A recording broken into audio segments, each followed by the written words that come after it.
carcasses were in here somewhere. Okay, there's the mother. Now look at this. Look, they pulled the skin to the side there. Yeah. There's just a lot of bones there and everything. Right, shall we look for a place to land? Today in Africa, a bitter war is being fought. Both man and beast are dying. And the enemies are greed, corruption, and ignorance.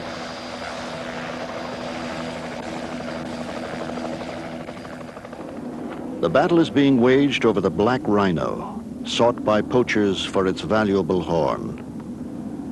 In the past 15 years, over 95% of the animals have been slaughtered. Each day, Ranger Dolph Sassine patrols the Zambezi Valley. But for this mother and calf, he was too late. A lot of people would say, what does Rhino do to the bush? As a bushman, you can turn around and say, Rhino has been created by God as part of creation.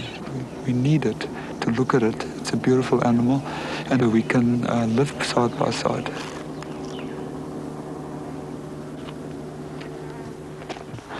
You do not want to show to your children one day how an elephant or a rhino look in a storybook.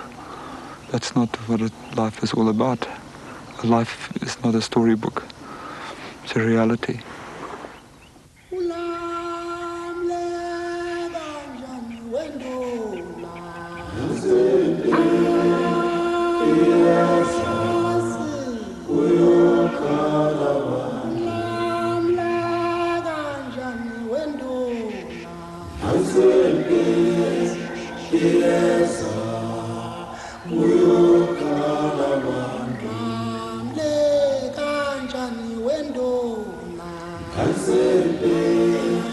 For 45 million years, one of the planet's most primitive mammals wandered the plains and forests of the world with little to fear. The rhino has few natural enemies, but that role has now been filled by man.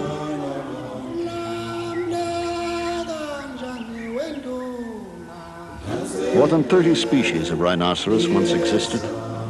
Today, there are only 5, all endangered. In Asia, the Javan, Sumatran, and Indian rhinos are down to critical levels. In Africa, the white rhino is somewhat more stable, closely confined in a few well-guarded South African reserves. But the black rhino is hurtling towards extinction.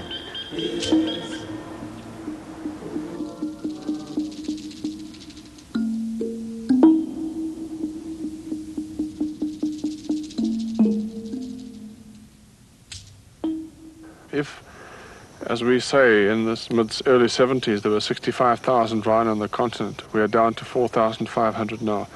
That's an indictment upon somebody or a group of people or nations. It's come down throughout Africa, this disease, this cancerous situation, plundering the wildlife of Africa. Through the years, the black rhino had already been depleted through much of its range. It is the recent wave of slaughter, though, which has devastated the animal. Starting in the early 70s, poachers swept through East Africa, all but wiping out the populations of Kenya, Uganda, Tanzania, Zambia, and Mozambique. Now they have begun to threaten Zimbabwe. In 1977, the situation took an even more severe turn for the worse in Kenya's Meru National Park. In one 3-month period, the toll on the rhinos reached 53, and rangers began to be attacked and killed by armed Somali poachers. Peter Jenkins was the park's warden during that time. When I went to the Meru Park, we had a population of black rhino between 200 and 250. And then in the late 70s, we were hit by a different type of poacher. This was the shifter poacher with his automatic. And when I left Meru in 81, the population was down to about 25. Today it's 3.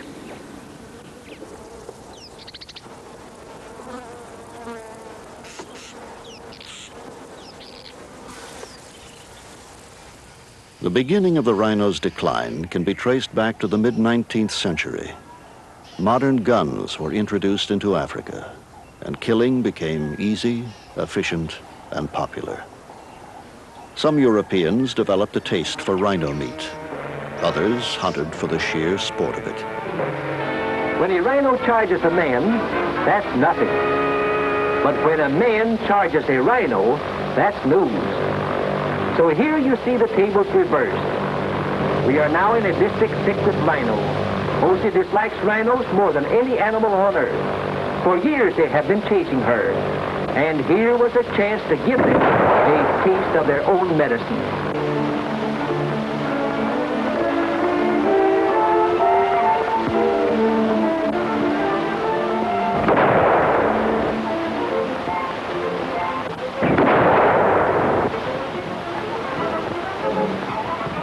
Mr. Rhino is public enemy number one in Africa. He's afraid of nothing. If your first shot doesn't stop him, good night.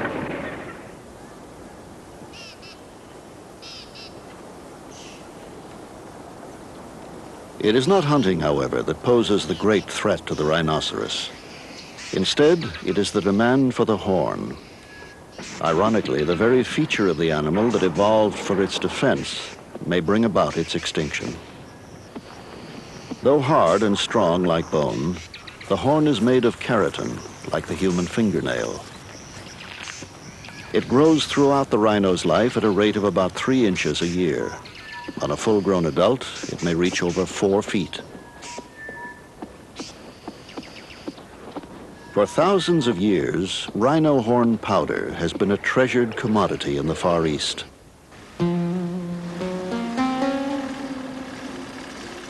Ancient Oriental tradition views it as an effective fever reducer and an indispensable cure-all.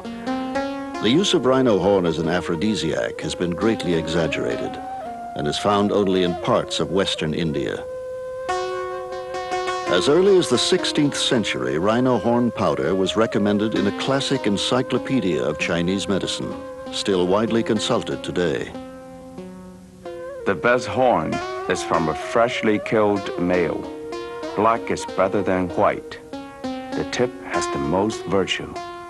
Pregnant women should not take the powder or they will miscarry.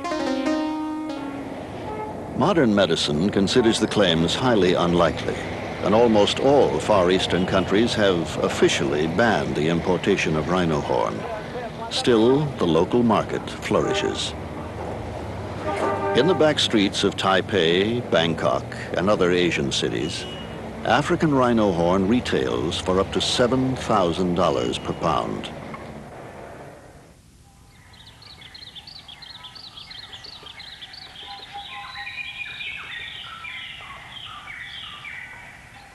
For the past decade, the export of rhino horn has been banned in most African countries, but smuggling continues, to the dismay of conservationists. Back in the 1970s, when there was very little effort to control the trade, the outlets were very diffuse indeed, going out on aircraft, on boats, and perhaps overland as well.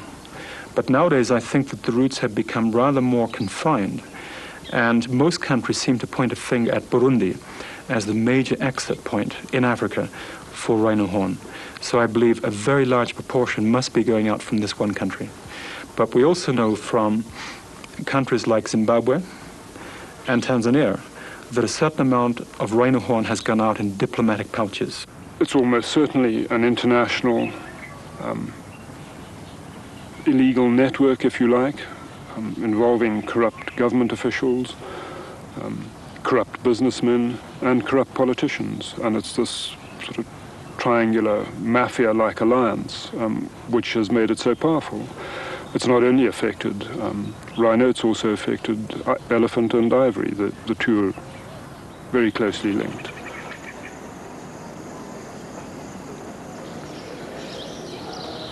Throughout history, the port of Mombasa, Kenya, has been a center for many kinds of illegal trade. Rhino horn, leopard skins, gold, ivory. Each dealer has his specialty. This pile of ivory, taken from 500 elephants, was hidden in falsely labeled spice crates. It was seized by Kenyan customs officials while awaiting shipment to the Middle East. The route is an old one. For thousands of years, Arab dhows have sailed these waters, sometimes with valuable contraband aboard.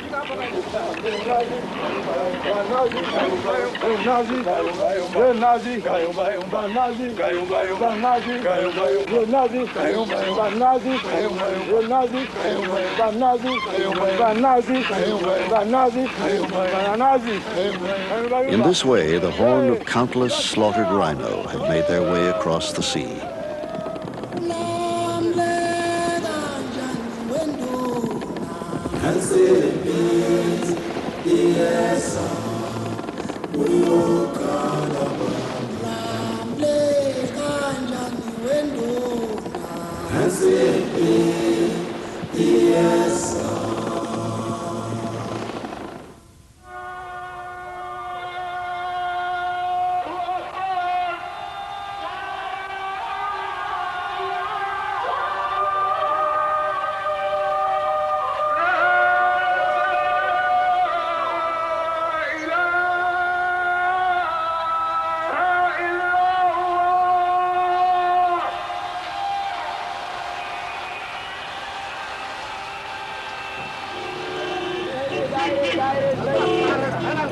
In recent years, the horn has often ended its journey in North Yemen. It is here that one more damaging twist to the black rhino story has been added.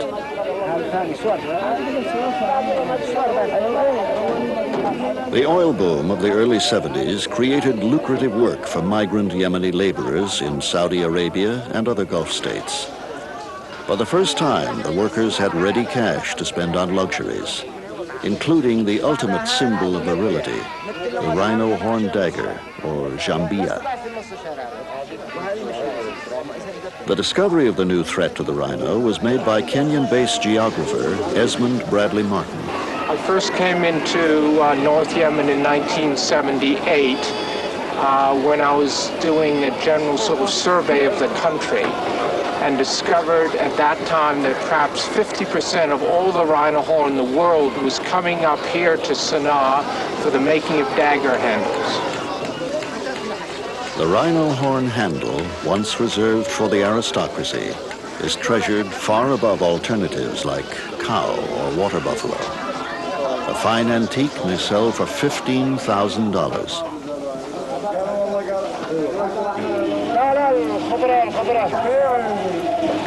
When polished, the horn takes on an amber opalescence, greatly admired for its subtle beauty. Esmond Bradley Martin began an international campaign to stop the rhino horn trade, encouraging the use of substitutes. After some 10 years, his work is showing signs of success. International trade has slowed in many eastern countries. And since 1985, the North Yemeni government has been enforcing a ban on importation. But it's not nearly enough. Where there is profit, men will trade. The middleman, by transporting the horn from the smuggler to the dealer, keeps business going briskly.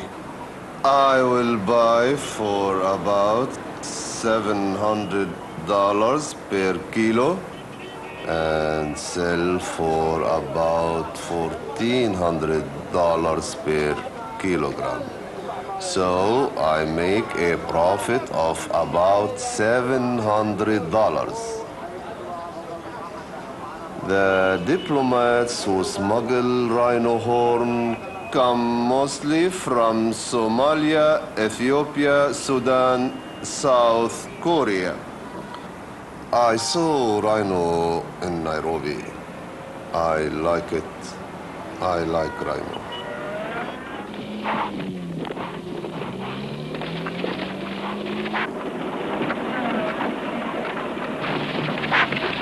Despite the rhino's size and fierce reputation, it is sadly easy to track, find, and kill. Its thick hide offers no protection against bullets, and its behavior patterns are too predictable to elude the determined poacher.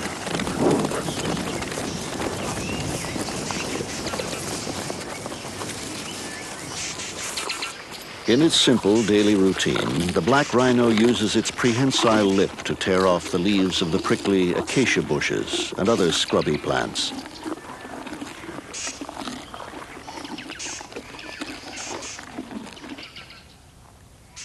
A solitary creature, it lives on a home range of from 1 to 12 square miles.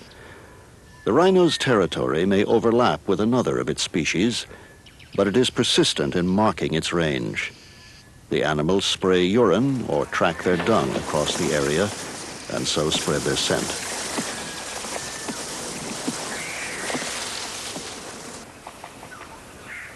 Contrary to appearances, a rhinoceros is a peaceful being and only rarely takes exception to the occasional trespasser.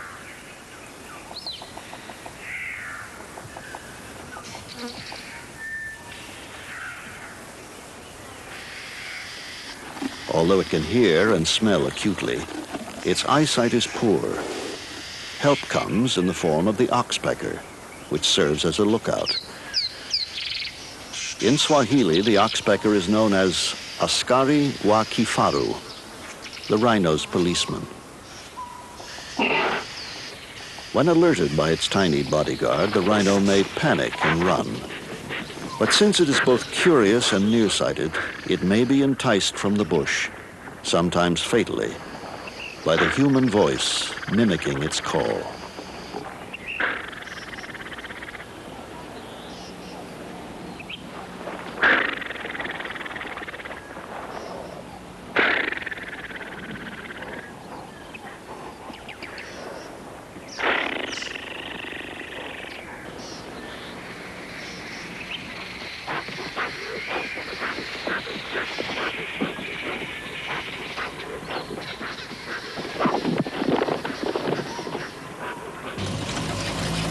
The first man to devote his life to the study of rhino behavior was John Goddard. While living in Tanzania's Ngorongoro crater during the 1960s, he developed a genuine affection for his lumbering, primitive subjects.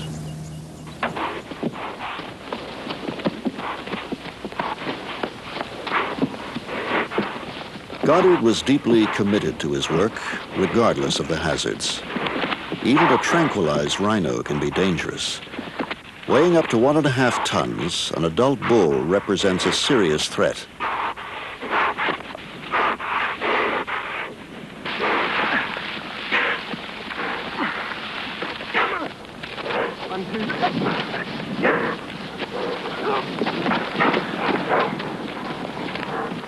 Dentine joined in P2 between cuts.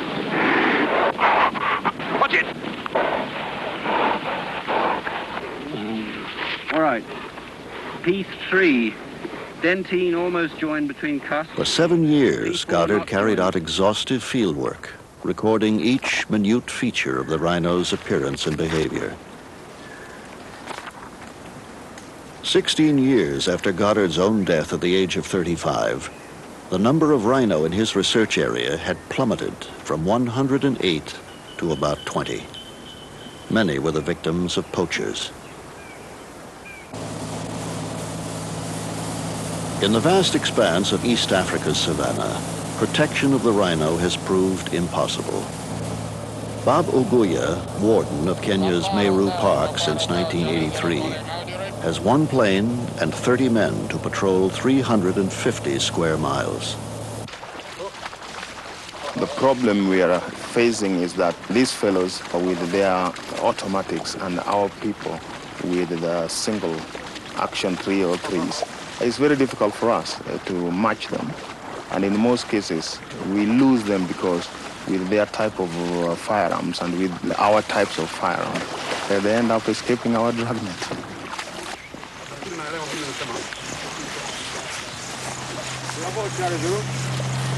Can you tell that guy to continue down the fire up?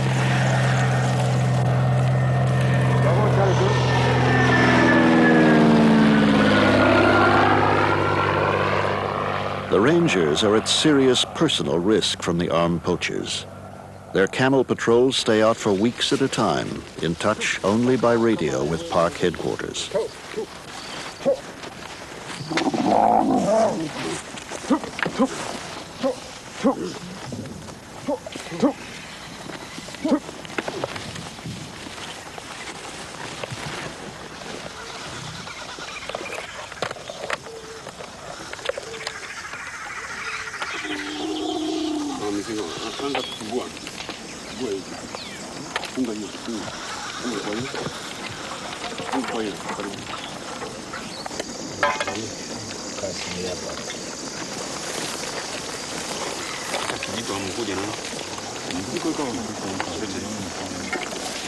Despite the men's vulnerability and outdated equipment, they are dedicated and loyal, even in the face of tragedy.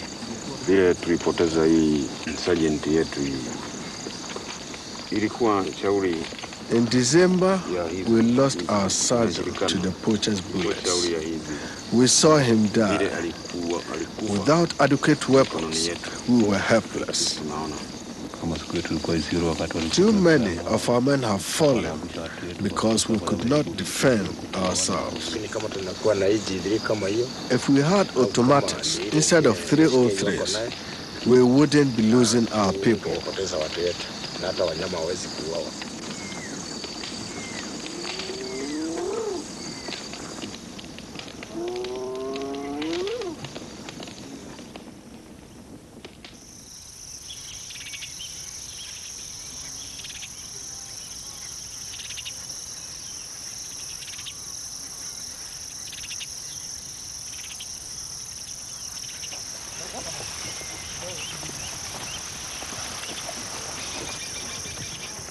With the rhino population at such critical levels throughout Africa, every animal is important. In Kenya's Masai Mara Reserve, rangers mounted round-the-clock protection for this mother and calf, shooting several lions who came too close. Worried, the rangers moved the family to safer ground. Okay.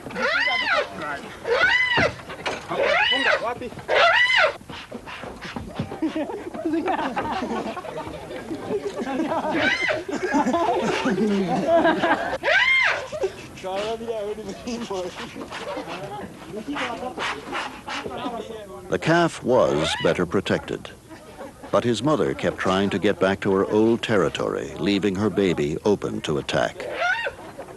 The lions seized their chance. After the incident, the rangers turned to Daphne Sheldrick, who raises wounded and orphaned animals. On one of the occasions that she was away, the lions got in and they caught him and actually made a real mess of him. Fortunately, they were young lions and they weren't very experienced, but they certainly chewed him up very, very badly, and he was dumped on my doorstep, more dead than alive.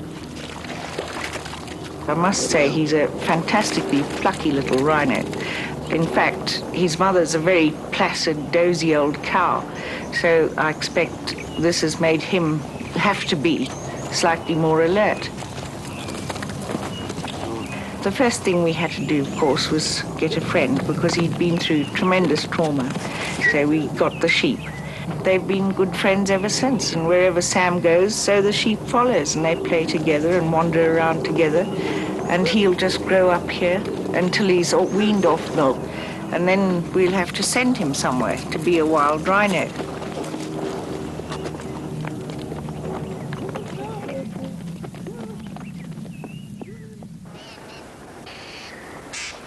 Little Sam was lucky.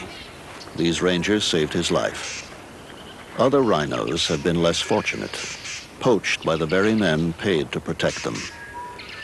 The shadow of corruption has fallen across much of Africa, and Kenya has had her share of officials who have cashed in on illegal rhino horn trade. It became so bad during the late 1970s that a major international scandal centering on the president's wife erupted.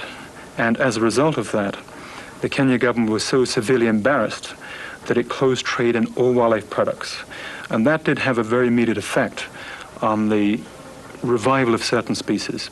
But the two species which showed no revival whatsoever were the main trophy species, elephants and rhinos. And by the early 1980s, it became clear once again that major elements within the Wildlife Department, ex-Game Department people, were once again very involved in poaching. All of this might now change with the appointment of a new director of the Wildlife Department. That is Perez Alinda, who was former director of the National Park Service. And this has created a tremendous enthusiasm throughout Kenya. And we feel that this is just in time to revive what is our most important effort, and that's a major plan to save the rhinos in Kenya.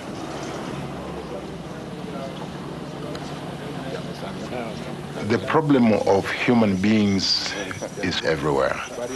We have found people who are colluding with criminal elements. They have been prosecuted. They have been imprisoned.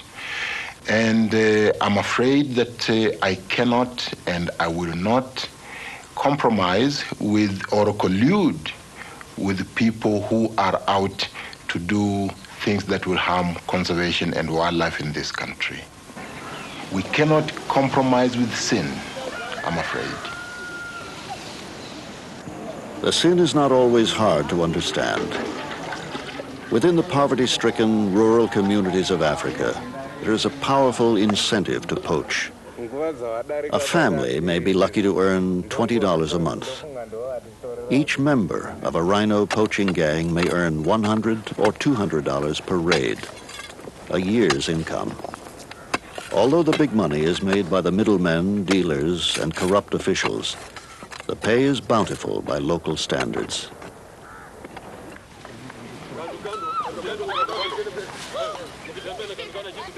One Kenyan who has fought against poaching in a very personal way is Michael Werike. Known throughout East Africa as the Rhino Man, he has walked more than 1,400 miles and raised over $60,000 on his crusade to inform Africans of the threat to the black rhino. People are very hospitable, very concerned about my welfare. Not only my welfare alone, but even that of my snake, which is a very, very strange thing. Africans are very scared of snakes. And to have people showing so much concern about an animal they fear so much is a very touching thing.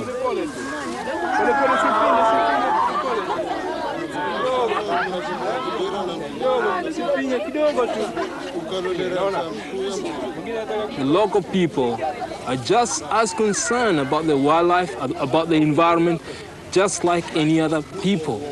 And I think it is very important that wildlife awareness should be taken to the people, for it's them who have the final say. And they are ready to cooperate, provided that they're given the right information, the right encouragement. Nyanda za juu, Eldoret. Nafaru wetu wanauawa kwa shauri ya watu ambao wanataka kuwa matajiri upesi, waendaji haramu na walinzi ambao wanaweka pesa mbele kuliko dhamana ya mazingira.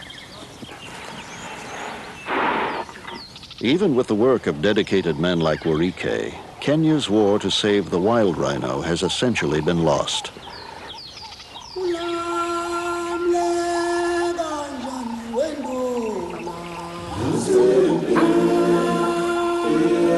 Now, its best hope for salvation may be the fenced sanctuary.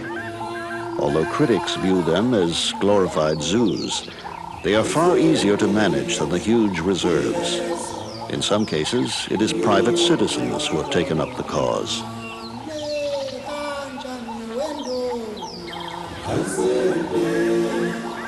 Solio Ranch in the foothills of Mount Kenya is owned by Cortland and Claude Parfit. In 1970, using their own funds, they encircled 15,000 acres with a high-cost, specially designed fence, creating a haven for Africa's embattled wildlife.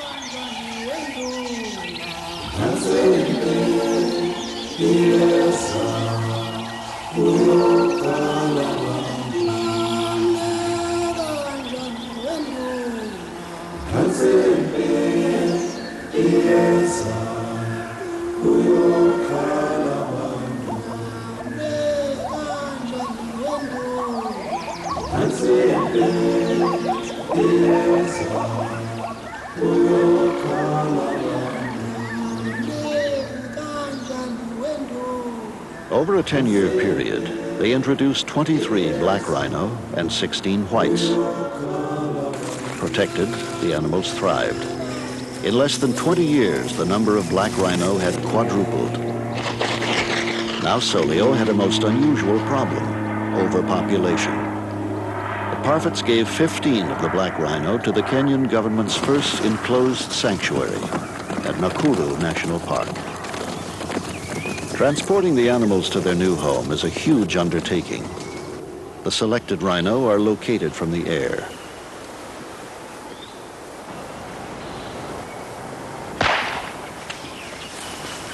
Okay, dart is in. Keep it in sight. It's running south.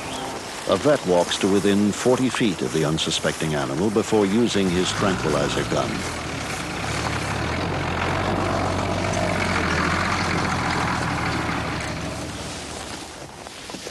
A new fast-acting drug brings the rhinoceros down in minutes, but great care must be taken to prevent it from injuring itself. A second injection of antibiotics prevents infection in the dart gun wound. Okay, watch your haze. This is Jerry Butena.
Though unceremonious, this rhino's awakening is the next step in his relocation.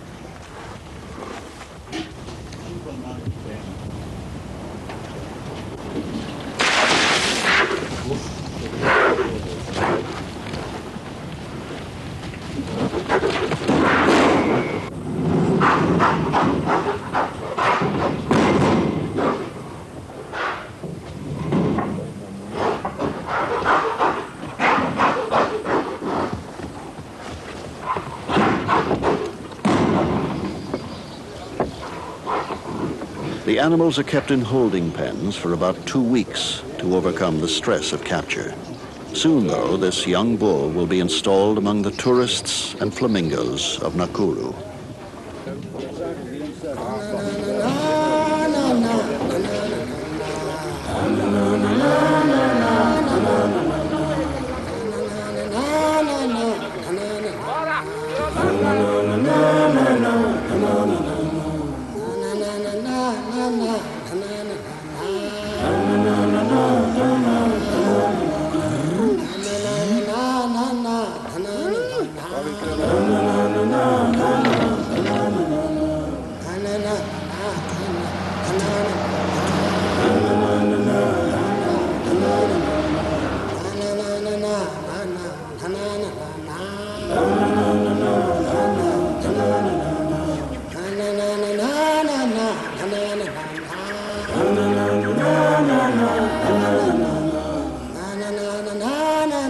It has been a long and difficult journey for him, but it is here that he can do the most to help save his species.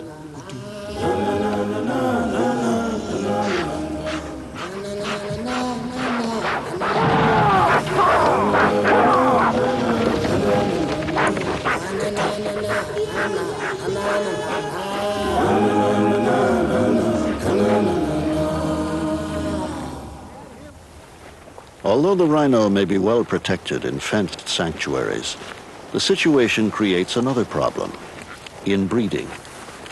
Wildlife biologist Rob Brett lives and works in Kenya on a remote private reserve. He is closely observing the animals in an effort to find a solution. Although rhino have been known about, wondered at, admired, hated for such a long period, we know virtually nothing about their breeding. Such basic things as what turns rhino on, what makes them breed at optimum rates. It's crucial that we find out as much about this sort of behavior of rhino in order to conserve them under the new conditions that exist. Their favored habitat is bush. They are generally nocturnal. They spend most of the day asleep. And to observe the nitty-gritty of rhino sexual behavior takes, first of all, a lot of patience and a great deal of interest.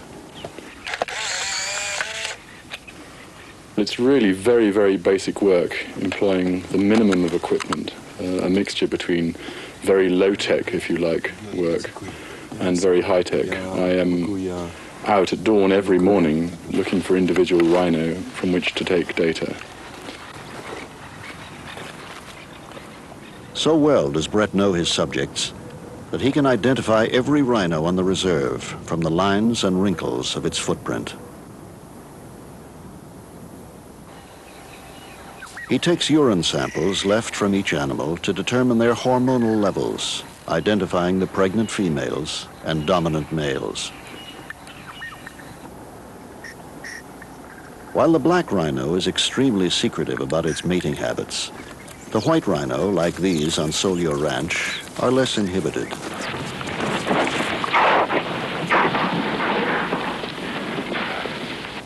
This dominant male has asserted his influence and now begins his courtship, which may last for many days. He approaches the female and rests his head on her rump. His interest may not be initially returned.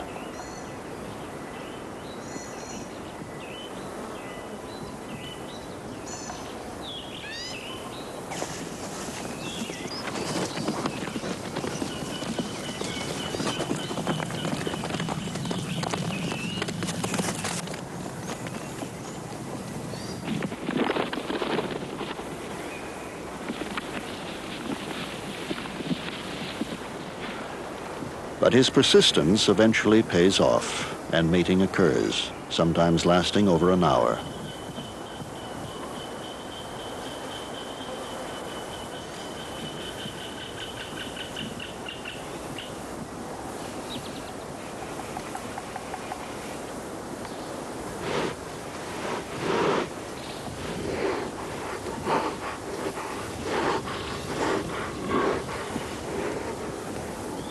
Although rhinos are not monogamous, the female usually mates with the dominant male in the area.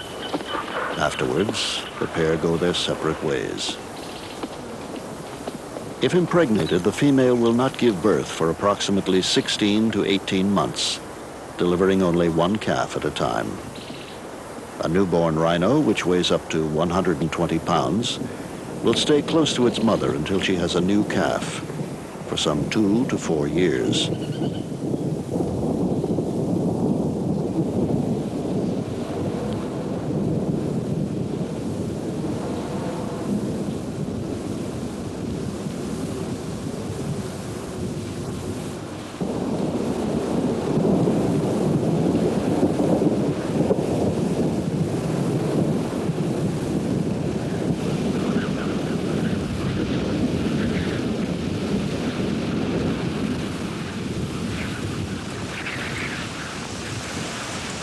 The rhinoceros, slow to reproduce and quick to die, faces an uphill struggle. In the wild, there are so few left that some never find a suitable mate. In Kenya and elsewhere, the fight becomes increasingly grim and ever more complex. It can be argued that the numbers of rhino are very low, but I think it would be negligence on behalf of the world to just turn their backs on this country now and say all is lost. There are only 400 rhino left, they're not worth saving. We have had long years of experience with poaching, which is what Zimbabwe's having now. Armed poachers. Zimbabwe's getting it for the first time. I wonder whether they're going to actually be able to save their rhino by just having armed patrols and shootouts. I know in Kenya that they are fighting armed gangs there and there are contacts taking place. But we've, right from the onset, have taken on this task as a war and not as a conservation exercise purely and simply.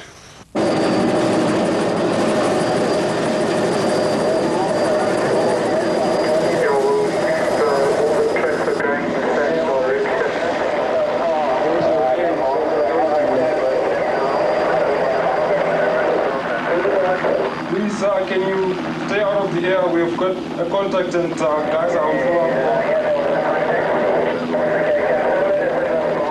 The situation bears a more than passing resemblance to full-fledged guerrilla combat. It is a deadly, serious mission. Glenn Tatham commands Operation Stronghold from a camp on the Zambezi River in Zimbabwe, where he protects the last large wild rhino population left in the world. The project involved moving 250 rhino, 1/3 of the valley's population, to safer ground. The fight to protect the rest is a desperate one. See if they can get water. Rangers live year-round in camp with their families, who realize that some of the men may die in armed conflict. What we're doing here is fight the poachers. Every day that a group of poachers are in here, they are potentially able to kill 2 or 3 or maybe even 4 rhino. One group killed 6 rhino one morning here in the Zambezi Valley. To our north is Zambia, and these poachers are crossing from there to here. The river is the international boundary, but there's no barrier as such. There's 2 border posts on the section of the river. We cannot cover 150 miles of river frontage here every day of the year. It's an impossibility. You'd need more than a division of men to do that. Even then, because of the bush warfare that we're fighting, it's an impossibility. As in Kenya, the odds are staggering and the danger is real. Operation Stronghold has just 100 men to patrol more than 7,500 square miles. Many of the Rangers are veterans from opposite sides of Zimbabwe's war of independence, now fighting together against a common enemy. Facing heavily armed Zambian-based poachers, the Rangers shoot to kill with the government's consent.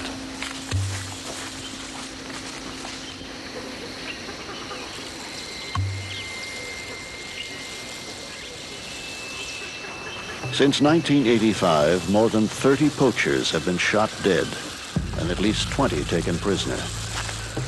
In the same period, some 330 rhino have died. Until the network of dealers and middlemen is broken, Zimbabwe's rangers know they can do little more than stem the tide. Privately, many wonder how long it can go on. We've got people here who've been in the bush for 2 years. They go out for 20 days in a month. They occasionally have success. But it's very, very demanding on them physically. It's demanding on their families. It's demanding on their well-being. They buoyed up with enthusiasm every time you have a successful contact, and perhaps this is a good enough reason to have a contact, is to boost enthusiasm, if no other reason. One poacher killed and you've captured, you've recovered one, and what direction is the other poacher running to over? Roger, no problem. As soon as the chopper arrives, we will get it to yours and then you can fly. Okay, so the big thing is now to get hold of Alistair. If he's going to be on the ground for too long, I'll have to go and fly over and pick him up. I mean, go and alert him. All right.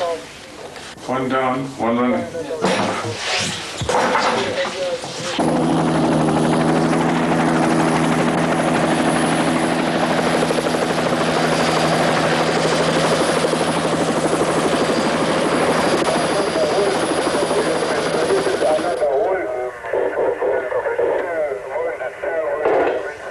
Okay, can't we get them in and start leapfrogging him?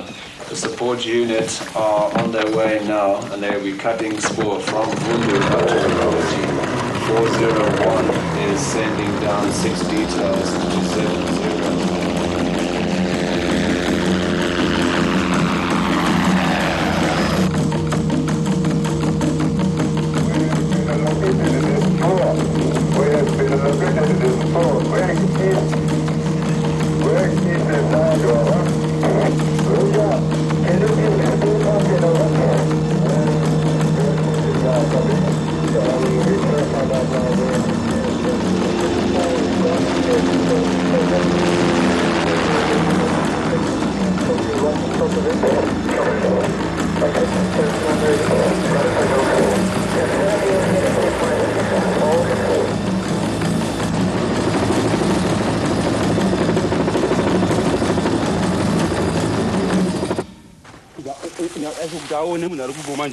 kubarwa futi dzimwe futi aiti 5 shots one time uyu manje wada kuti achibva achaya mwe mukomana futi 5 shots manje ukuruka manje achibva aridzawo 4 shots dzi-AK kumvura manje kuya kumvura manje mmoja anga achigeza abva asiya bhuti ipapo papo mainonga shango dzose ita zinonga inezibhugu dzose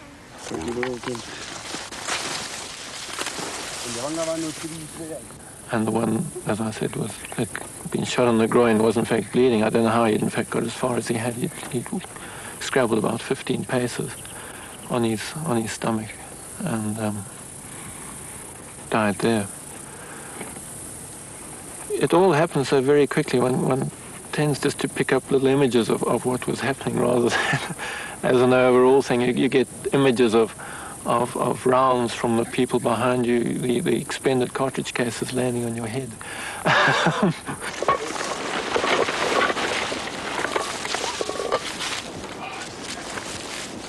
The gang had killed 4 rhino in as many days. Each poacher had risked his life for a few $100s.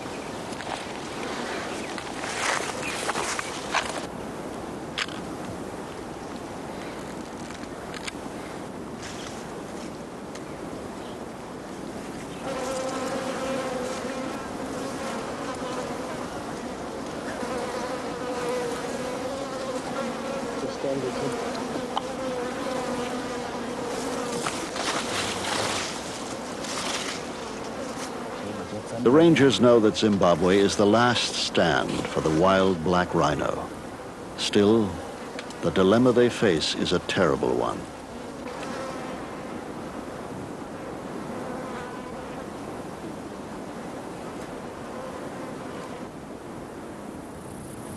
One often wonders about the human life for a rhino life. And at this stage, it's a human life for about 20 rhino lives. The morality is perhaps secondary to the fact that there doesn't seem to be any other way in which we can in fact stop these blokes from getting away and getting back. A group of poachers will come into the country. They'll start killing rhinos. We've got to react to that.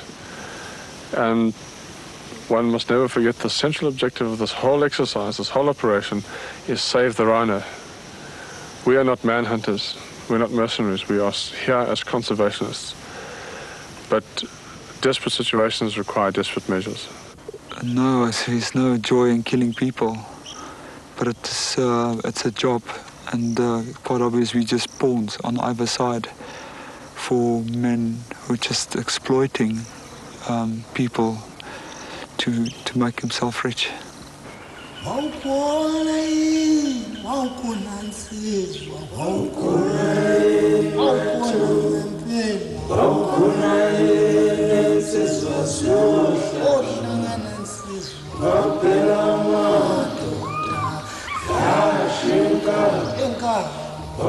"45 million years of nature, unraveled by man in an evolutionary microsecond. Still, the rhinoceros can be saved. If a major international effort were mounted to stop the poachers, the rhino would almost certainly bounce back. But until the incentive to kill is removed, the profit for the poachers, middlemen, and dealers. The battle will go on. If the fight is lost, the rhino will be doomed to exist only as a drawing in a child's picture book of things that once were and are no more.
Coming soon from National Geographic Video. What winter takes, spring replenishes. At the whims of the seasons, the cycle of creation unfolds here in the heart of the Rockies at Beaver Pond.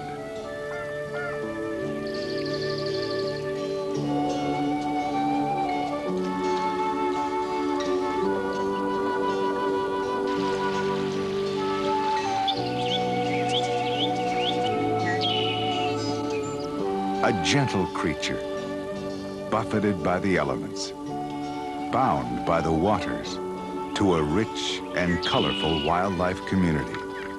Join National Geographic for an intimate portrait of a beaver family seeking haven and harmony at Rocky Mountain Beaver Pond. Welcome aboard. You're about to embark on a voyage through history. From World War II to the QE2, from the Titanic to the romantic, all the way across the Atlantic. Okay, now jump. Getting there is half the fun. I spent all my life waving handkerchiefs on the piers of New York. Never going to be another ship built like this. And once the ship is gone, there's nothing left. No, never get ashore. That's a beautiful ship. Full ahead, too. Ride the waves in the lap of luxury. National Geographic takes you first class on a classic journey. Relive the golden days of the superliners, twilight of an era. If she wasn't so feared, she wouldn't have to hide. If survival came easy, she wouldn't have to kill. And when she hungers, Africa knows no greater fury.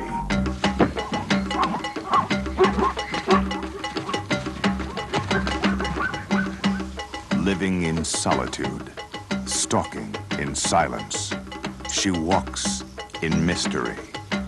National Geographic presents an intimate portrait of a mother and her young. Venture into the lair of the secret leopard. National Geographic Video, undeniably collectible and affordably priced, only from Vestron Video.